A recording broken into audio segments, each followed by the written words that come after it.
The Hale mansion, located in one of New York's most luxurious suburbs, resembled more a fortress than a home. It was vast and imposing, surrounded by meticulously trimmed gardens and guarded by tall iron gates. Yet upon entering, the palpable sense of emptiness and coldness was overwhelming. Silence filled every room, stifling any trace of life. Richard Hale, the owner of the mansion, crossed the entrance hall without stopping to admire the splendor around him. His gaze was fixed on the gold watch adorning his wrist. It was almost 10:30 p.m., and he had just returned from a meeting that went longer than expected. As he made his way through the living room, the echo of his steps was interrupted by a timid whisper. "Daddy?"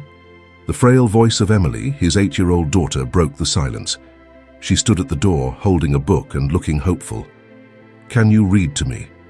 Just one story." Richard hesitated for a moment, but quickly turned his attention back to his phone, completely ignoring the request. "Not now, sweetheart," he replied curtly, his eyes glued to an urgent email. "Go to bed. I have a lot of work to do." Emily's face fell. She tried to smile, but her father's words felt like a slap. Her attempt to reach out had failed once again. In the kitchen, Ann Parker, the housekeeper, watched the scene with a heavy heart. It was always the same story. The children reaching out, and Richard, absorbed in his own world, oblivious to the growing loneliness within his own home. Anne walked over to Emily and hugged her, wiping away the tears that had started to stream down the little girl's face. "He cares about you," Anne whispered, stroking Emily's hair. "He just doesn't know how to show it." "If he cares, why is he never here?" the girl murmured, holding back sobs. Anne had no answer for that. All she could do was hold Emily tight and hope that somehow Richard would one day understand what he was truly losing. On the other side of the hall, Richard made an impatient gesture and headed to his office. For him, the night was just beginning, with more business to attend to. Meanwhile, the house, growing colder by the moment, sank into a somber silence. That night promised to be like any other, Richard dining alone in his office while the children ate quietly at the enormous dining table. However, upon arriving home, Richard was met with an unexpected scene that filled him with fury. He entered the dining room and found Anne, seated between Emily and Noah, laughing and chatting as if they were a real family. Anne was trying to feed Noah, who was stubbornly refusing his vegetables. Emily was excitedly talking about a school project, and the laughter that escaped her lips seemed like a long-forgotten sound in that house. Richard froze, stunned by that sound. It was so unusual, so foreign, that it took him a few seconds to process it. But instead of feeling happy, he felt a surge of anger bubbling inside. "What do you think you're doing here, Anne?" Richard growled, interrupting the conversation. His voice echoed through the room, and the laughter instantly died down. Anne stood up, startled by Richard's sudden arrival. "Mr. Hale, she began, but he cut her off with an authoritative gesture. "Who gave you permission to sit at the table with my children? You're the housekeeper, not a guest." He glanced at Emily and Noah, who were visibly frightened. "Get up right now." Noah, confused and teary-eyed, started to sob. Emily, however, remained resolute, staring at her father with a defiant look he had never seen before. "She's our family," Emily said, her voice trembling but steady. "More than you've ever been." Richard blinked, incredulous, as if he had been slapped. Those words, spoken by an 8-year-old child, left him disarmed. His hand trembled slightly, but he forced himself to maintain his rigid posture. "This is none of your concern, Emily," he replied coldly. "Anne, I forbid you from interacting with my children beyond what's necessary. You've overstepped all boundaries. You're fired, right now." "What?" Anne exclaimed, stunned. "Richard, please, you can't do this. Think about what this will do to the children. They need stability." "I said now," Richard shouted, his anger finally exploding. "Get out of my house. Let go of my children and leave." Noah was crying openly now, while Emily clutched Anne's hand, refusing to let go. "No," Emily screamed. "You can't do this. You're going to destroy what's left of our family." "Emily," Anne began, but Richard was already beside them, pulling his daughter away with a stern look. "I am your father and I will decide what's best," he said, each word coming out like a sentence. "Now go to your rooms." Anne, tears welling in her eyes, lowered her head. She knew there was nothing more she could do. With one last pained look at the children, she released Emily's hand and stepped back. "I promise everything will be okay," Anne murmured to the children, her voice breaking. "I'll always be with you, one way or another." Then, without looking back, she walked to the door and left, leaving behind a house engulfed in pain and confusion.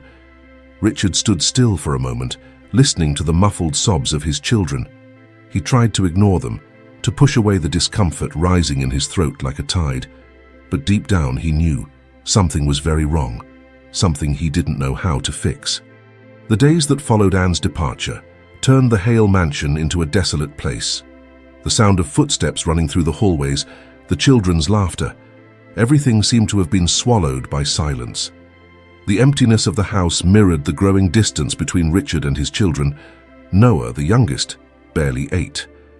He spent hours in his room, staring at the door as if expecting Anne to return at any moment. Emily, on the other hand, locked herself in her room, refusing to interact. Richard realized that without Anne, he had lost the only person who knew how to soothe the children. One particularly grey morning, Richard tried once more to approach Emily. He sat outside his daughter's room and knocked softly on the door. "Emily, sweetheart, I brought you breakfast." His voice sounded strangely gentle, a tone he rarely used. "Can I come in?" No response. I know you're hurt," he continued, awkwardly trying to show empathy. "I did what I thought was best for you. Anne was interfering too much and—" The door suddenly opened, revealing an Emily with red eyes and disheveled hair. She wasn't crying, but her face conveyed a pain that Richard didn't know how to handle. "You really don't understand anything, do you?" Emily said, her voice low and controlled. "Anne wasn't hurting us. She was the only person who truly loved us." Richard blinked, surprised. "Emily, that's not fair." He tried to justify, but was cut off by his daughter. "Fair?" Emily laughed, a bitter and humorless sound. "What's fair? You were never here. And now you've pushed her away because she was giving us something you never did. Love." Those words cut deep into Richard. He tried to reach for his daughter's hand, but she pulled back as if his touch was something repulsive. Noah doesn't even eat anymore. He wakes up every night crying and calling for Anne. Emily looked at her father with a mix of contempt and sorrow. "And you think you did what was best for us?" Richard opened his mouth to speak but found no words. He felt a knot forming in his throat. It was as if all the control he had over life was slipping through his fingers. Emily shut the door in his face, leaving him alone in the hallway. He took a deep breath, feeling the weight of his decisions crashing down on his shoulders. That night, he tried talking to Noah. The boy was sitting on his bed, clutching the pillow Anne had embroidered with his name. He barely lifted his gaze when Richard entered the room. "Son, I know you're sad, but you need to eat." Richard approached cautiously. "Do you want me to bring you something?" Noah shook his head slowly, silent tears streaming down his cheeks. "I want Anne." "Please, Daddy, bring Anne back," the boy pleaded, his voice thin and broken by sobs. Richard felt his heart tighten. He always knew how to handle numbers, businesses, and tough decisions. But now, he was faced with a pain he didn't know how to resolve. How could he explain to a 5-year-old that things couldn't go back to the way they were? "I can't, Noah," Richard murmured, his voice faltering. "I did what I thought was right." "Right for whom?" Noah's voice came out almost as a whisper. "Right for you, not for us." Richard had no answer to that. He just sat on the edge of his son's bed, helpless. At that moment, he realized that he might have been fighting for the wrong thing all along. The price of his so-called justice was costing his own children's happiness, and for the first time, Richard Hale, the man who never wavered, felt lost and broken. He knew he needed to find a way to mend what he had destroyed, but he had no idea where to start. On the 3rd day after Anne's departure, the tension in the house reached a breaking point. Richard woke up from a nightmare in the middle of the night, and when he went to check on his children's rooms, he found the beds empty. His heart raced, and he ran through the mansion, shouting their names. "Emily, Noah, where are you?" The mansion guards confirmed that they hadn't seen the children leave. Richard panicked. After calling the school and family friends with no success, only one thought came to his mind. Anne. He drove frantically to the housekeeper's modest home, nearly skidding to a stop as he parked the car. He got out and banged on the door forcefully, his heart pounding. When the door finally opened, there they were, Emily and Noah, curled up on the couch, sleeping peacefully, as if they were home. Anne looked at him with a calm expression, but the exhaustion in her eyes was evident. Richard tried to contain the rage and frustration boiling within him. "Anne, have you completely lost your mind? Who do you think you are, taking my children without my permission?" He took a threatening step forward, but Anne didn't back down. Instead, she faced him, her eyes steady and determined. "They ran away here, Richard," she answered calmly, "and I let them stay because you weren't listening. They're suffering, and you refuse to see it. That doesn't give you the right to take them," Richard growled. "Now hand them over and go back to where you never should have left." Anne took a deep breath. When she spoke, her voice was low but laden with emotion. "I didn't take your children. They came to me because they couldn't bear staying in that place anymore. Trapped in coldness and silence, you're so focused on what you think is right that you've forgotten what they need." Richard opened his mouth to argue, but Anne's words left him paralyzed. She continued, stepping a little closer. "Look at them." Anne pointed to the sleeping children. "What do you see?" "I see two wounded souls trying to understand why the father they have was never truly there. You think you did the right thing by sending me away, but you destroyed the little stability they had left." Richard averted his gaze, unable to meet Anne's eyes. Something inside him was breaking, as if the hard shell he had built over the years was crumbling. I just wanted them to know that no one is above the rules," he murmured, his voice softer than he intended. "And what rules are those, Richard?" Anne asked, her tone almost lamenting. "The rules of a man who doesn't understand what it means to be a father, who prefers to impose orders instead of opening his arms to comfort his children. What are you really trying to prove?" Richard took a step back. He felt small in front of this woman who, with her calm and firm words, was opening wounds he didn't even know existed. He turned to look at Emily and Noah, their peaceful faces under the blanket that Anne had carefully tucked around them. I just wanted to protect them," he whispered, unable to shake the feeling of defeat washing over him. Anne let out a long sigh, the kind of sigh of someone who has tried countless times to fix the unfixable. "Richard, you don't protect people by cutting them off from love," she said gently. "Protecting them means being present. It means offering support and affection, even when things are difficult. But you've taken away everything that gave them comfort, including me." Richard felt a lump in his throat. He was about to say something else, but Anne raised her hand, asking for silence. "Take them home, Richard. But please, think about what you really want for them.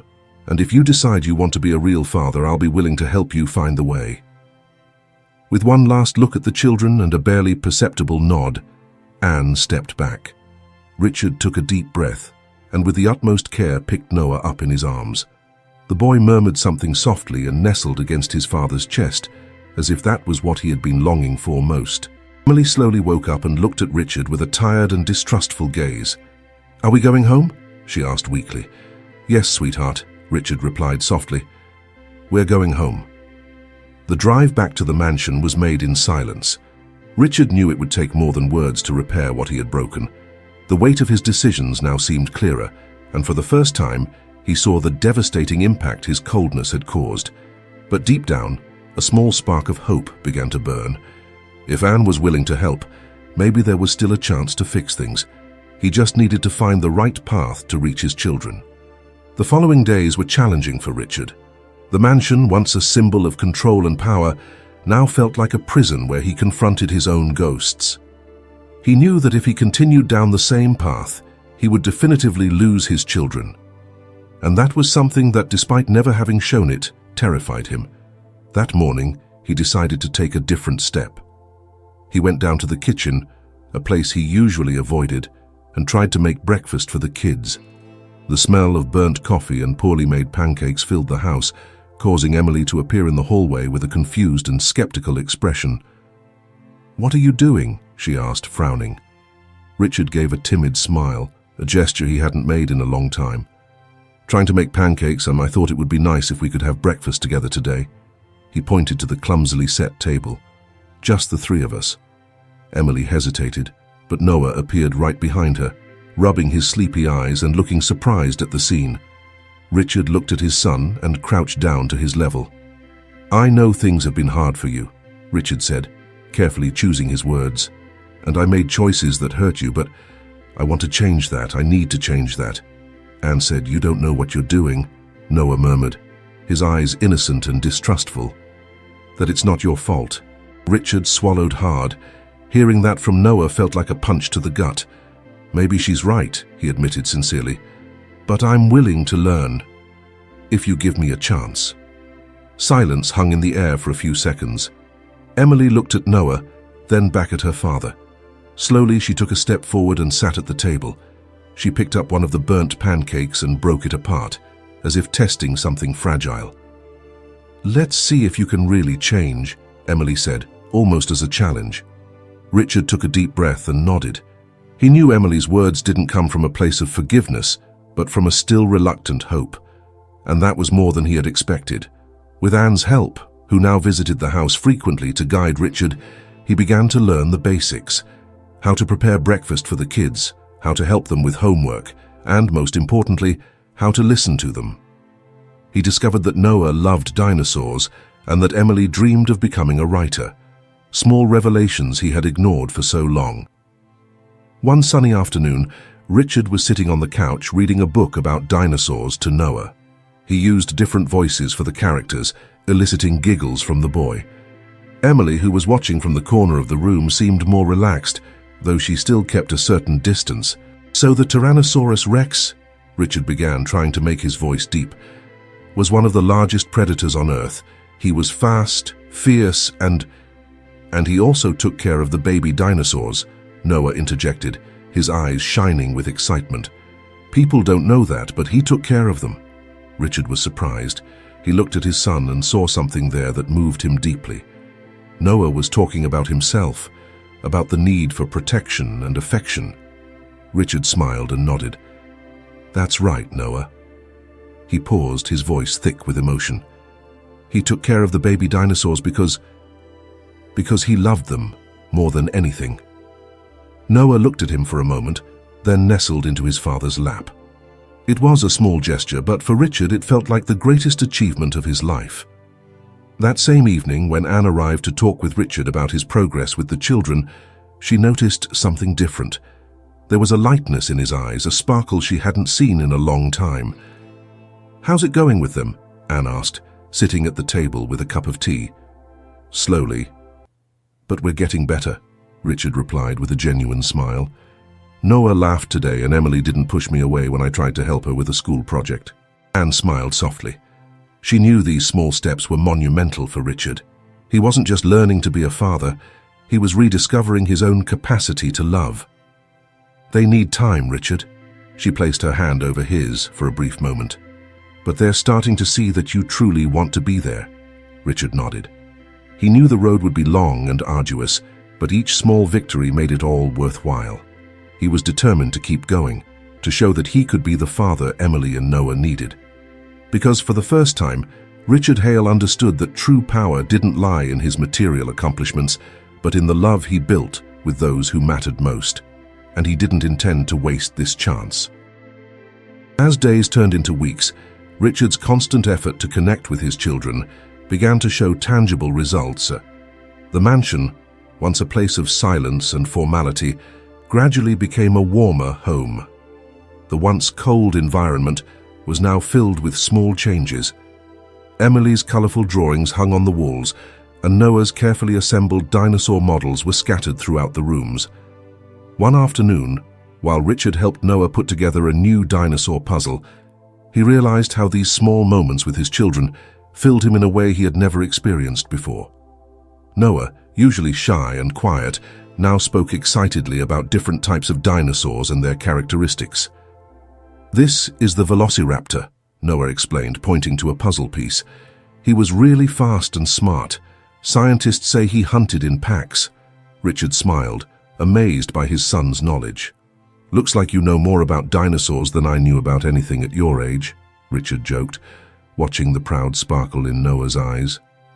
"Anne taught me a lot," the boy replied with a small smile. "But now you're teaching me too." Those simple words warmed Richard's heart. He was finally filling the role that should have always been his, and although it was still new and unfamiliar territory, he was willing to explore every inch of it. That night, after putting Noah to bed, Richard went to Emily's room. The door was slightly ajar and he watched her for a moment, sitting at her desk, writing in her notebook. He took a deep breath and gently knocked on the door, asking for permission to enter. "Can I talk to you for a minute?" he asked hesitantly. Emily looked up, surprised. She hesitated but finally nodded. "Sure, you can come in." Richard approached slowly, sitting in the chair beside her. He looked at the pages filled with scribbled words and delicate illustrations that Emily had drawn. She was truly talented. "Are you writing a book?" he asked, curious. "It's just a short story." Emily shrugged.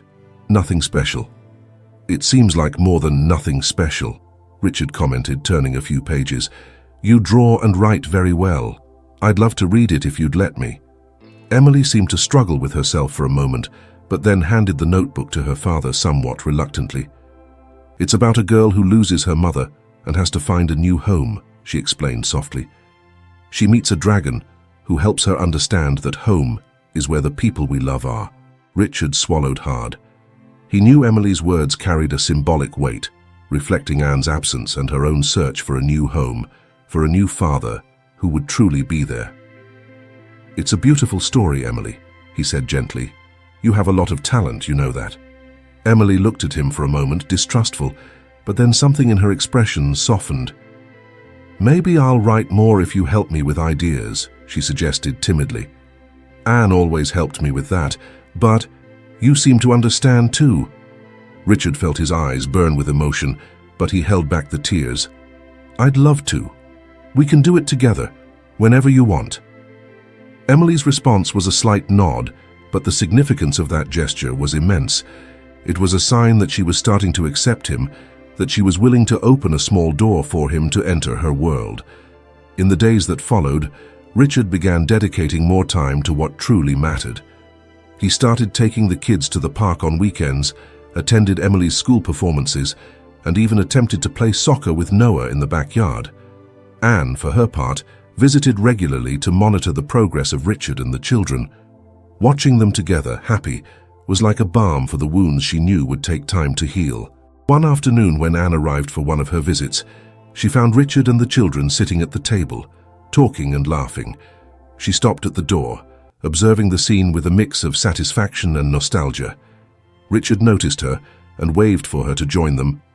"We're discussing the next adventure of Emily's dragon," he said, smiling. "I need help with some details about how he flies and protects the girl." Anne laughed and sat down, and the conversation flowed naturally. It was as if, little by little, a new family was being built there, amid laughter, stories, and everyone's willingness to reconnect. That night, when Anne was saying goodbye, Richard walked her to the door. He hesitated for a moment, but then extended his hand. "Thank you, Anne, for everything." His voice was sincere and full of gratitude. "I don't know what we would have done without you." Anne shook his hand firmly, a warm smile on her lips. "Don't thank me, Richard. I just helped show the way. The rest is your and the children's accomplishment." Richard nodded, feeling the weight of responsibility, but also the satisfaction of finally making the right choices. The transformation was just beginning, but he knew that with every gesture and every word, he was taking an important step towards something that couldn't be bought with money, the true love of a family, and he had no intention of wasting this chance. Months had passed since Richard began reconnecting with his children. The routine at the Hale house had changed drastically. The heavy atmosphere that once lingered had been replaced by a lightness that seemed impossible to achieve not long ago.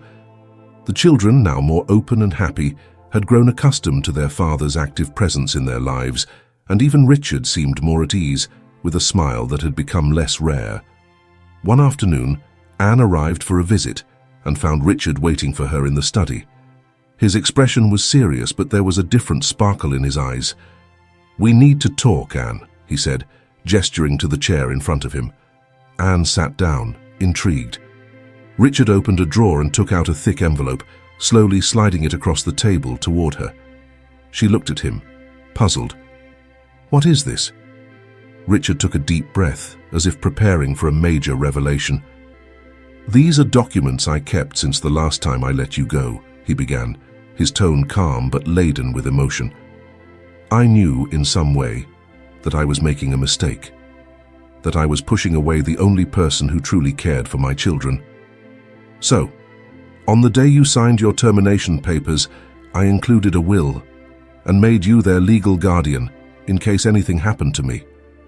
Anne's eyes widened in shock. She picked up the envelope with trembling hands, unable to believe what she was. "Richard, I don't know what to say," she murmured, her voice faltering. "You don't need to say anything," he quickly interjected. "I just want you to understand that even at my worst, I knew you were the only person capable of giving Emily and Noah the love they needed. I was too arrogant to admit it, but now I see that if it weren't for you, I would have lost everything." Anne opened the envelope and saw the documents he had mentioned. They were tangible proof of how important she had always been to that family, even when Richard couldn't express it. "I never expected this, Richard," she confessed, taking a deep breath. "I thought you saw me only as an employee. I never said it, and maybe I never showed it, but you are more than that." "You always have been," he replied, leaning forward, his eyes locked on hers. "Not just to the children, but also to me. You gave us a chance to be a real family, and I'm forever grateful for that."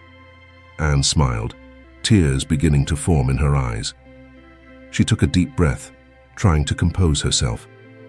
"I thought about leaving, starting over somewhere else," she admitted, lowering her gaze. "But seeing how you've changed, seeing how the children have flourished with you around, made me realize that this is my family too, that you all are my home." Richard reached across the table and gently touched her hand. "So, are you staying?" Anne looked at him for a long moment, sensing the sincerity in every word. She nodded, smiling through her tears. "Yes, I'm staying, but not as the housekeeper, not as an employee."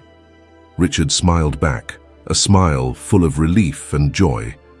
"Never as an employee again," he agreed. That night, Richard gathered the children in the living room to share the news. Emily and Noah exchanged confused and curious glances. "What's going on, Daddy?" Emily asked, frowning. "I have something important to tell you," Richard began, his voice filled with emotion. "Anne has decided to stay with us, as part of our family." Noah's eyes lit up, and he ran to Anne, hugging her tightly. "You're not leaving anymore?" he asked, his voice full of hope. "No, sweetheart, I'm not going anywhere," Anne replied, gently stroking the boy's hair. Emily, however, remained silent, watching the scene with a thoughtful look. Finally, she approached Anne and looked her in the eyes. "You're not our housekeeper. You're our mom, aren't you?" Emily asked, the words coming out with difficulty but carrying profound meaning. Anne felt a lump in her throat and struggled to maintain her composure. "I never wanted to replace your mother, Emily," she said softly, "but I love you as if you were my own children, and if you want, I promise to be here for you, as I've always been." Emily cast a quick glance at her father, as if seeking his approval. Richard nodded slightly, smiling. Then she turned to Anne and hugged her tightly. "I want you to stay too," Emily whispered, "because you're our family." The emotion of that moment was overwhelming. Richard felt tears streaming down his face as he watched his children and Anne united in a warm embrace. He finally realized that, regardless of blood ties, what truly defined a family was love, presence, and the desire to be together, facing any challenge. Anne looked at Richard over the children's shoulders and smiled, and in that instant, both knew they had found what they were looking for, a home where love prevailed above all else. The sun gently set over the Hale mansion, casting a golden glow that illuminated every corner of the house. The sound of children's laughter echoed through the gardens, where Richard was chasing after Noah and Emily, pretending to be a giant trying to catch them. The kids ran and shouted excitedly, while Anne watched the scene with a satisfied smile on her face.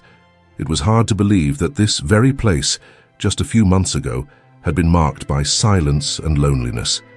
Now the house radiated life, filled with small details that symbolized the new family being formed there. After some time, they all gathered in the patio for an impromptu picnic. Anne had baked a cake, and Emily insisted that Richard be the first to try it. "Not going to lie, Dad," Emily said in a mischievous tone. "Anne made it all by herself. So, if it's not good, it's all your fault for not helping." Richard feigned an indignant expression, drawing laughter from the kids and Anne. "I did help," he protested, taking an exaggerated bite of the cake. "I provided moral support the whole time." Noah and Emily burst into giggles, and Anne just shook her head, amused. "He did keep saying everything's going to turn out fine about 50 times, Anne added, pretending to be serious. Richard laughed along, and for a moment he felt a wave of gratitude.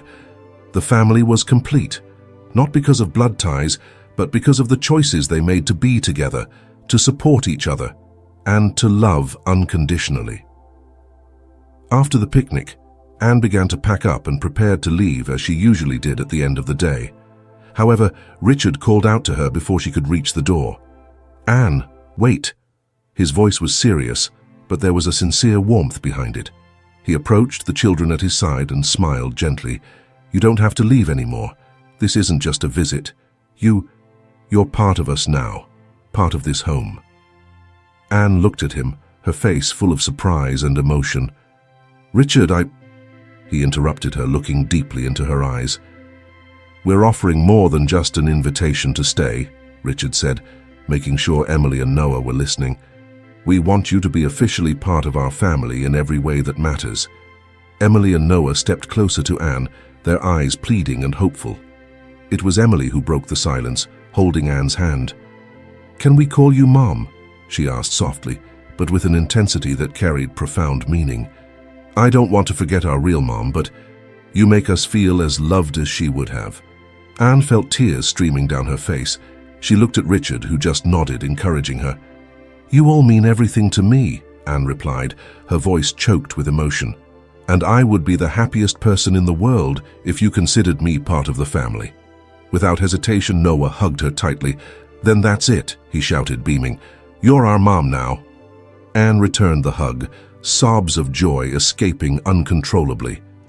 Richard stepped closer and put an arm around Anne and the children, pulling them close. "From today on, we are officially a family." Richard's voice was thick with emotion, but full of certainty. "Thank you for accepting us, Anne, for helping us become what we never were before." Anne looked at him and smiled. "There's no need to thank me, Richard. We built this together." She took a deep breath and looked at the children's beaming faces. "And honestly, I couldn't imagine a happier ending for all of us." The four of them embraced for a long moment, each one feeling that they had finally found their place. Richard looked at Anne and the kids, realizing that, for the first time in a long while, he wasn't trying to fill a void with work or material success. Everything he needed was right there in his arms. That night, as Richard tucked the children into bed, Emily held his hand and whispered, "I love you, Daddy." Richard felt an overwhelming joy, something he had never experienced before. "I love you too, Emily," he replied, gently brushing her hair. "I love you both more than anything." As he left the children's room, Richard found Anne in the hallway. He pulled her gently into a hug and looked into her eyes. "And I love you too, Anne. You brought life back into this house." Anne smiled, returning the embrace. "And you gave me a family, Richard. Something I never thought I'd have." They remained embraced for a few seconds, savoring the tranquility and sense of fulfillment that now filled their lives. Love, at last, had found its home. And in a way that no one expected, that house, once cold and lonely, had become a true haven of love and unity, where everyone learned that, despite the wounds of the past, it was possible to start over and build something new and beautiful together.